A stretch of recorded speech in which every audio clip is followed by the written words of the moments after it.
कहानियाँ कहीं आती हैं, कहीं चली जाती हैं। कुछ कहानियाँ दिल को छू जाती है, कुछ सवाल खड़े करके जाती है और कुछ आपके साथ रह जाती है। ऐसी एक कहानी लेकर आ रहे हैं कैप्टन ऑफ द शिप शुरजीत सरकार जी, जिसका नाम है Uddhav Singh. The film name है सरदार उद्धव एंड उद्धम सिंह का किरदार निभा रहे हैं विकी कौशल और इसे प्रोड्यूस किया है रॉनी लैरी जी ने, जो इस वक्त हमारे साथ है। So welcome. सबसे पहले तो कॉन्ग्रेचुलेशंस, क्योंकि जिस तरह हम ट्रेलर देख रहे हैं वो डेफिनेटली क्यूरोसिटी क्रिएट कर रहा है कि क्या है और किस तरह से है। Starting with Shoojit sir. जी, थैंक यू सो मच कि आपको ट्रेलर पसंद आया एंड आई होप सबको ट्रेलर देखें और सवाल करें और डिस्कस करें और 16 तारीख को फिल्म भी देखें। तो 16 तारीख से ये फिल्म अमेज़ॉन प्राइम में रहेगी और ऐसा जल्दी नहीं कि 16 को ही देखना है, आगे भी देख सकते हैं कभी भी। बिल्कुल, अब तो OTT का है, सो जब मन करे बस लेके बैठ जाओ और शुरू हो जाओ, राइट? जी। सो जब हम बात करते हैं सरदार उधम सिंह की, हम सब ने भगत सिंह जी के बारे में पढ़ा है, कई सारी फिल्में देखी है, लेकिन 7th या 8th में हिस्ट्री की बुक में सिर्फ एक क्वेश्चन था, किसने डायर को ख़त्म किया, गोली मारी, and the answer was Sardar Udham Singh. उससे ज़्यादा ना किसी ने ज़्यादा सुना, ना उनके बारे में पढ़ा। तो जब बात उनकी कहानी को दर्शाने की है, कितना कुछ आपने मेहनत किया है, कितने लोगों से आप मिले हैं, कहाँ कहाँ गए हैं? ये आपने सही कहा कि हम जब अपनी हिस्ट्री बुक्स में देखते हैं तो शहीद उधम सिंह की बात जो है बहुत ही कम दिखती है। उसमें कुछ 2 ही 3 लाइन होती है या एक पेज मिल जाएगा कहीं पे। पंजाब में तब भी मिल जाता है कुछ एक स्कूल बुक्स में, बट रेस्ट ऑफ द मतलब इंडिया में बहुत कम दिखता है। सो बहुत ही अनफॉर्चुनेट है कि लोगों को शहीद उधम सिंह के बारे में बिल्कुल नहीं मालूम। सो इस फिल्म में कोशिश यही रही है कि एक नए तरीके से किस तरह से एक इंसान जिन्होंने अपने आप को सैक्रिफाइस किया देश के लिए। बहुत लोग करते हैं सैक्रिफाइस, बहुत अपने तरीके से करते हैं और इंडिपेंडेंस मूवमेंट में बहुत लोगों ने किया है। लेकिन इनकी जो एक स्पेशल जो देन है, इनकी जो विचारधारा है, इनकी जो आइडियोलॉजी है और जो कहना चाहते थे वो सामने नहीं आया है। सो इस फिल्म सरदार उधम के थ्रू यही कोशिश रहेगी कि इनकी बात पूरे हिंदुस्तान में ही नहीं पूरे दुनिया में पहुँचे। सो जब बात कहानी की होती है, एक कहानी को एक जगह से नहीं ले सकते, आपको कई सारे लोगों से मिलना पड़ता है, बहुत सारी रिसर्च करनी पड़ती है। जी। So for that I want to know from the first draft till trailer, किस तरह से पूरी काव हुई है ये कहानी, किस तरह से ऑडियंस के सामने आने वाली है? देखिए, शुरुआत तो जलियांवाला जो मैसेकर है वहीं से शुरू होती है। कोई भी चीज़ें आप शुरू करते हो अगर रिसर्च, क्योंकि वो इतना आपको डीपली आपको इतना दर्द देता है कि आप उस पर रिसर्च करना चाहते हैं। सो मैंने उसी पे रिसर्च करना शुरू किया। तो बहुत बुक्स लिखी गई हैं, बहुत सारी किताबें हैं, बहुत सारे आर्टिकल्स हैं, स्पेशली लाइब्रेरीज़ में, इम्पोर्टेंट कुछ लाइब्रेरीज़ में, ट्रिब्यून अखबार हो गया या फिर अपना पार्लियामेंट लाइब्रेरी है, नेहरू लाइब्रेरी है, ब्रिटिश लाइब्रेरी है। सो कैलकाटा का जो मेन यूनिवर्सिटी लाइब्रेरी है वो भी है। बहुत सारे ऐसे लाइब्रेरीज़ हैं जहाँ पे बुक्स हैं। Plus I met the survivors. Jallianwala जो ट्रस्ट है उनके पास बहुत सारी किताबें हैं, बहुत सारे मटेरियल हैं। सरदार उधम सिंह के जो ट्रस्ट है, शहीद उधम सिंह के जो ट्रस्ट है, उनके पास भी बहुत सारी किताबें हैं। उनकी ऑर्फनेज में भी कुछ चीज़ें रखी हैं। सो और बहुत सारे एक्सपर्ट्स हैं, हिस्टोरियंस हैं जिन्होंने इन पे ऊपर काम किया है, रिसर्च किया है। So we spoken to all of them. कितना साल लगा इस पूरी चीज़ को सामने ऑडियंस के लाने में? काफ़ी, ये तो फिल्म मेरे सोच में तो मैं कॉलेज के टाइम से था। सो फ्रॉम द 90s 92 93 से ये सब्जेक्ट था मेरे पास, जिस पे मैं ऑलरेडी इन्वेस्टेड था इन टर्म्स ऑफ मेरा इंटरेस्ट। लेकिन देखिए अब 2021 में फिल्म देख रहे हैं तो कितना लंबा वक्त लगा होगा इसको बात करने में, इसको सोचने में। सोचने में इतना वक्त लगा। कमिंग टू विकी कौशल, सरदार उधम सिंह का जो किरदार है उसे भी अपने मोटिव को कंप्लीट करने में कई साल लगे, बिकॉज जिस तरह से उनकी कहानी हमें पता है, जितना हमने पढ़ा है, he was just 15 years old almost जब जलियांवाला बाग मैसेकर हुआ था, एंड देन कई साल उन्हें इंतज़ार किया, लंदन पहुँचे और ये पूरी अंजाम दिया. सो ये पूरी जर्नी, इसे हम एक ऑटोबायोग्राफी कहें या एक रिवॉल्यूशनरी स्टोरी कहें, क्या कह सकते हैं? It's a proper autobiography of Sardar Udham Singh. Of course it is, but उसके साथ साथ कई बड़ी चीज़ें भी वो कह रहे हैं. It's not just a biopic on a person कि वो कैसे बड़े हुए और उन्होंने क्या क्या किया, बट मोर सो उस दौर पे इंडिया ने क्या क्या देखा, उस ज़माने में जो यूथ थी उनकी सोच क्या थी, वो क्या चाह रहे थे, उनकी चाहत क्या थी, उनकी एंग्स्ट क्या थी, उनकी स्ट्रगल क्या थी, वो सब कुछ इस कहानी के द्वारा डिपिक्ट हो रहा है. उनकी आइडियोलॉजीज़ क्या थी, वो कैसा देश चाहते थे, एक आज़ाद देश तो चाहते थे, बट किस तरीके का आज़ाद देश चाहते थे, वो सारी चीज़ें, उनकी आशाएं, उनका बचपन, उनकी जवानी, वो सारी चीज़ें इसमें सरदार उधम की कहानी के द्वारा आपको देखने को मिलेगी, जिससे हम अगर उन चीज़ों को याद रख सकें, वो हमें एक बेहतर देश हमेशा बनाने में वो हेल्प करेगा, वो सोच हमें हमेशा हेल्प करेगी as a citizen of this country. तो इट्स नॉट बायोपिक, कई बार एक बहुत छोटा टर्म रह जाता है जब आप इतनी सारी बातें कह रहे हो एक इंसान के द्वारा और उसके स्ट्रगल्स के द्वारा.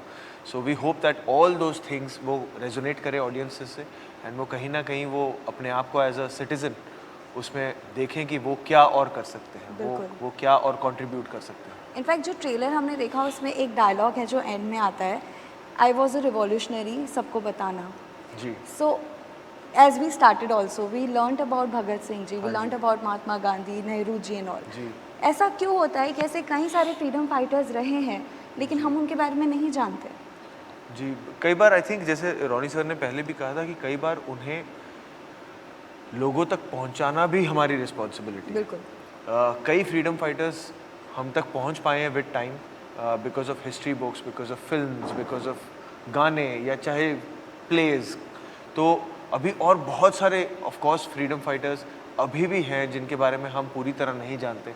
हमें एक लाइन, एक पैराग्राफ, एक पन्ने द्वारा पता है कि उन्होंने क्या किया. बिल्कुल. बट कहीं ना कहीं in a society it is all of our responsibility collectively कि हम जिस भी तरीके से हम उसे पहुंचा सके, शेयर कर सके आपस में उन कहानियों को, उन क्रांतिकारियों को.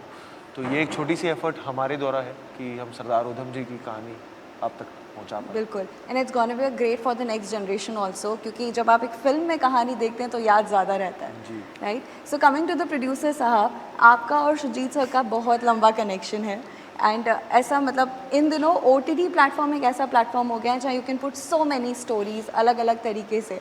सो समवेयर ये चैलेंज है कि अभी इतनी सारी रियलिस्टिक स्टोरीज आ रही है, या it's like it's going well कि हाँ भाई Sujit you are making a film, बस बता देना, लेट्स डू इट?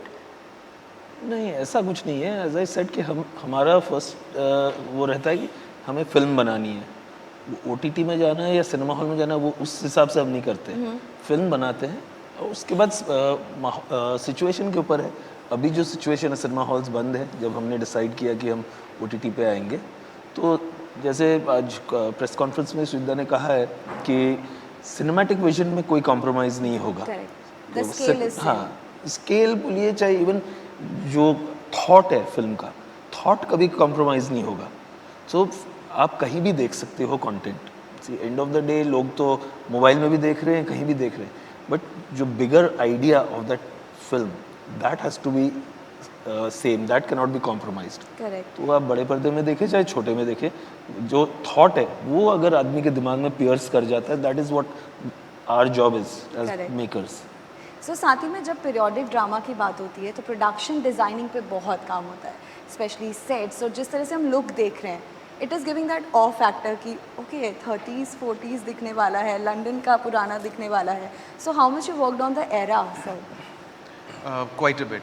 वो एक मेहनत का काम था क्योंकि हमको एक करेक्ट एरा को प्रेजेंट करना ज़रूरी था. 1930 और 40 जिस वक्त वो थे उधम लंदन में. सो इसके लिए काफ़ी डॉक्यूमेंट्रीज रेफरेंस के लिए था. बहुत सारी आर्काइव इमेजेस थी, बहुत सारे फिल्म्स भी देखे हमने जिसमें इस तरह के पीरियड को इन्होंने फिल्म किया गया है और बनाया गया है. सो ये सब चीज़ों को मिला के एक हम विज़न में आए हैं और फिर उस विज़न के थ्रू हमने इस हमारे जो प्रोडक्शन डिज़ाइन है, आई एम फॉर्चुनेट दैट हम लोगों ने we had a very good very talented production design, Dimitri from Russia and Mansi Selekar from India. So उनके थ्रू उन्होंने जिस तरह का हमको एक प्रोडक्शन डिज़ाइन दिया, पेश किया, I think it was really really so realistic, so natural, जो मुझे चाहिए था. सो आई थिंक वही शायद आपने देखा होगा कि आपको कहीं समझ में ही नहीं आ रहा होगा कि क्या ये उस टाइम का इमेज है कि नहीं. करेक्ट. सो कोशिश किया हम लोगों ने कि लोगों को उस वर्ल्ड में, उस दुनिया में ट्रांसपोर्ट कर दें. एंड आपकी कोशिश सक्सेसफुल हुई है सर, बिकॉज ट्रेलर देख के वो फील आता है. So as Vicky said in previous interviews also, Shoojit sir के साथ काम करना है somewhere a dream of an artist, कि okay Shoojit sir called and चलो चलो करना ही है विदाउट आस्किंग क्या है नेक्स्ट.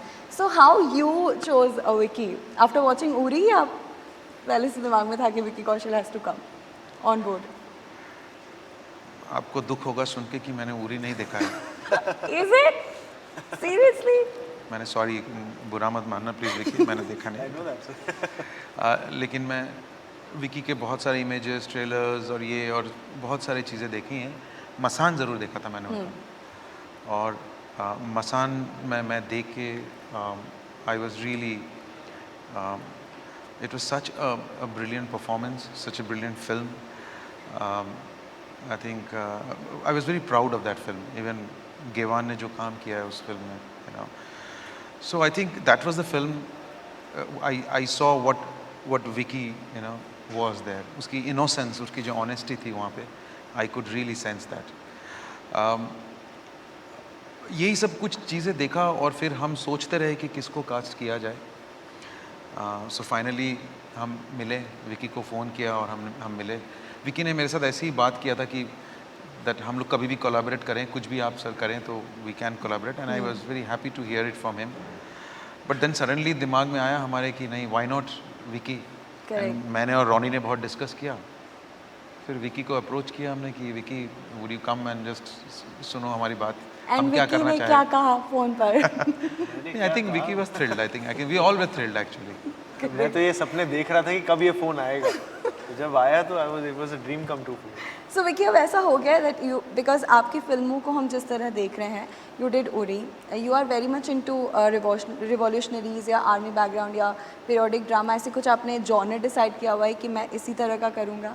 नहीं, ऐसा कुछ डिसाइड नहीं किया है, बट हाँ, जब भी ये कहानियाँ आती हैं एंड जिस तरीके से ऑल्सो वो फिल्म मेकर वो उसे दर्शाना चाहते हैं, it's always aspiring as a youth in today's time. वो आप चाहे एक मेरा पर्सनल इंक्लिनेशन कह लीजिए या वो किरदार, वो दुनिया, उनका जज्बा, वो मुझे इंस्पायर करता है. And the stories hit me in my core. तो अगर मुझे वो मौका मिलता है उस कहानी को, उस किरदार को दर्शाने का, तो I take it as my honour and a big responsibility.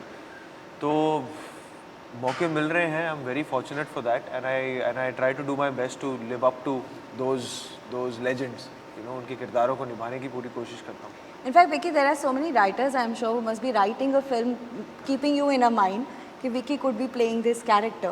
So ऐसा now Vicky is like on that stage कि now I will choose what I'm supposed to do and what I am not. नहीं, आप कभी भी इस attitude से नहीं जाते हो कि यार मैं चूज़ करूँगा, और ऐसा कुछ नहीं होता. It's very important for me कि एक फिल्म मेकर मुझे पहले चूज़ करे, because at the end of the day जो फिल्म होती है वो एक फिल्म मेकर का विजन होता है, और उस विजन में फिट होने के लिए फर्स्ट यू हैव टू वो फिल्म मेकर को उस बॉक्स को टिक करना. जैसे सुजीता ने कहा कि first he had to be convinced in his own personal space that Vicky is that actor for this part. तो वो आई ऑलवेज कीप प्रेइंग कि ये चलता रहे, ये कि फिल्म मेकर मुझे देखते रहें उनके किरदारों में. उसके बाद मैं अपने क्राफ्ट पे उतना काम करता रहूं कि आई लिव अप टू जो उनकी एक्सपेक्टेशंस हैं, उम्मीद है, and I also keep growing as an actor. So there's no doubt when Shujit sir is calling and saying you कि ये किरदार है या इस तरह का है, but when a newcomer wants to approach you, how to do that? नहीं, मैं एक्चुअली मेरे लिए स्क्रिप्ट बहुत मैटर करती है, and then of course when you meet a director, एक वो फिल्म बनाने की नीयत क्या है, उस फिल्म को क्यों दर्शकों तक पहुंचाना है, and something happens that you just click, वो फ्रीक्वेंसी मैच हो जाती है. एंड अगर वो एक्साइटमेंट हो जाती है कि हाँ यार ये साथ में मिलकर एक कहानी बताते हैं, तो फिर उसको ज़्यादा वो कैलकुलेट और मैथमेटिक्स करके उसको डिस्ट्रैक्ट करना ज़रूरी नहीं है. एक बार वो एक्साइटमेंट आ गई अंदर से कोर से, so then you just be a part of that process. You live through that story and you tell that story. Then Yeah. every story has its own destiny. Correct. And हर कहानी से जुड़ने के लिए एक emotions का होना बहुत इंपॉर्टेंट है. जी. जैसे सर आप ऑलरेडी इस कहानी से कई सालों तक जुड़े रहे and now it is coming in front of audience. So वहीं रॉनी सर आपसे जानना चाहते हैं वो क्या इमोशनल कनेक्ट है when it comes to Sardar Udham. See, as any responsible Indian citizen, it is important to remember our past, because people who don't remember our past, we are bound to repeat the mistake. And this I'd learned when I'd gone to Auschwitz. So उसके बाहर जब आप जाते हैं आपके पूरे रोंगटे खड़े हो जाते हैं. How could people treat somebody so badly? That's the same thing which happened when you enter Jallianwala Bagh, that so many people were mercilessly gunned down. So when you come out after that, you see this. So that was very important, and one should never forget your history. So इस film का बहुत major connect तो यही था कि I mean we have to, especially when you look at today's youth, and you want to tell them that देखियो ये जो आपको freedom मिली है, it's not easy जो ऐसे हाथ में दी गई है. Lot of people sacrificed. Honestly speaking, 90 years we fought for our freedom. Because the first war of independence was 1857 and 1947 is when we got. So 90 years we fought. So you can imagine, this is just one Sardar Udham Singh we are saying. There are thousands of Sardar Udham Singhs who have done so many important deeds to get this freedom. So this was our immediate connect for me to tell a story to this generation that please value your freedom and protect it in future. Correct. So Shoojit sir, जैसे sir ने कहा सरदार उधम जैसे कई सारे ऐसे freedom fighters हैं जिनके बारे में हम नहीं जानते हैं. सो अभी नेक्स्ट किस तरह की प्लानिंग है आपकी, क्योंकि आपकी फिल्म का जॉनर हमेशा कुछ अलग होता है. इट्स नॉट ऑलवेज रिपीटेटिव या लाइक, बट कहानियाँ कई सारी हैं. सो हाउ यू पिक कि this I am going to make.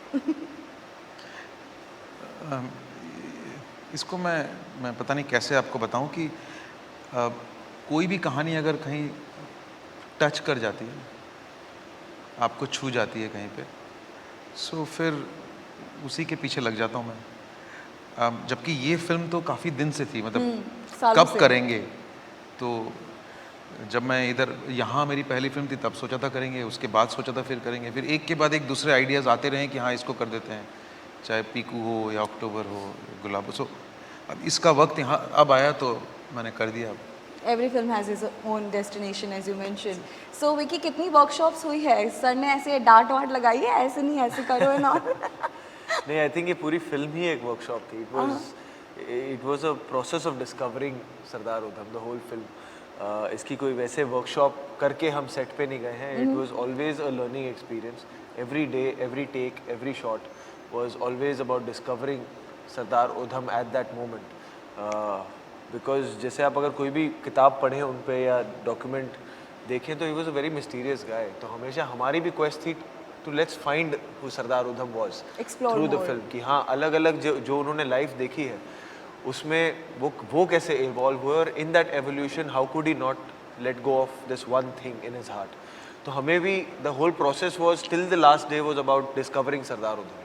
So this film is not just a पसीने वाली फिल्म, इट्स खून पसीने वाली फिल्म फॉर यू, बिकॉज हमने सुना आपको टाके भी आए, चोट भी लगी. सो ये कैसे हुआ? हाँ, इसमें वो मज़ा भी तभी आता है जब खून पसीना सब कुछ लग जाए एक कहानी में. और सरदार उधम जैसे कहानी को अगर खून पसीना नहीं दिया तो फिर कब दिया. बट नाउ कमिंग टू पर्दे के पीछे की बातें. सो किस तरह से शूटिंग स्केड्यूल होता था? क्या कभी ऐसा हुआ कि विकी भाई साहब लेट हो गए एंड आप उन्हें डांट रहे हैं, या ये शूट पे पहले आ जाते थे और बाकी सब बाद में आते थे? इस शूटिंग स्केड्यूल जो था काफ़ी टफ था, क्योंकि शूटिंग आसान था लेकिन जो इनको जो मेहनत करना था, बिकॉज हम पीरियड क्रिएट कर रहे थे तो उसके लिए वो बहुत लेबोरियस था. क्योंकि इनको एक एक गेटअप में चेंज होने में कम से कम नहीं तो 3 घंटे लगते थे, 2 घंटे 3 घंटे. और फिर रिहर्सल, कभी कभी हमारे साथ मौसम होता था -7, -8. एक दिन तो शायद हमने शूट किया था -9 पे या -10 पे शूट किया था, यू नो.